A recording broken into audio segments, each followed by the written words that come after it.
So ayan o, magandang gabi. Ako po pala si AC Montes. Pamahagi ko sa inyo yung mga gamit ko, sariling kasa.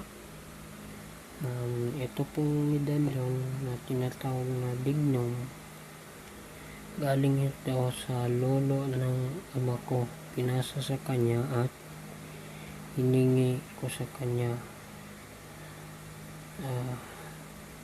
Ito po, napapansin nyo,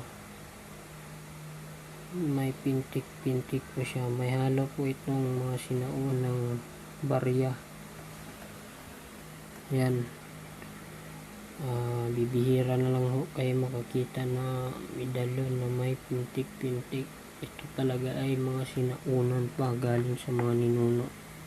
Matagal na ito. Dinadala ko lang kung saan ako magpunta. So, ito ay mutya na kidlat, galing sa kasama ni Commander Leon. So, ako lang mismo nagpapatunay na mutya na kidlat talaga ito. Totoo po ito. Kahit si Commander Leon, marami nito. So, iniingatan ko lang yan. Ito naman ho, yung tawag namin sa amin dito, yung mutya ng bagongon. Ewan ko lang sa iba kung anong tawag nito. Ito po ay libon.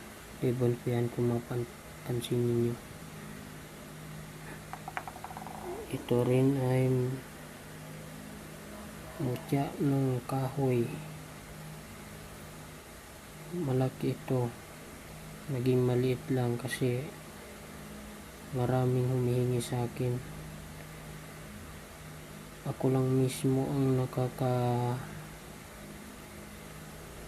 nakakaalam kung saan ito, banda sa Siquijor na matatagpuan. So ito ay mutya ng mulmul. Nagpapatunay po ako na mutya talaga ito ng mulmul kasi nakita ko to. Galing ito sa kasama ko. Nakuha nila yung sa isda na mulmul. Tinistingan ito na puki ng martilyo, ngunit hindi nabasag. Ayan o, kung napapansin nyo, ang tama ng martilyo. Tama po yan ng martilyo. Ito po. Hindi ho yan nabasag.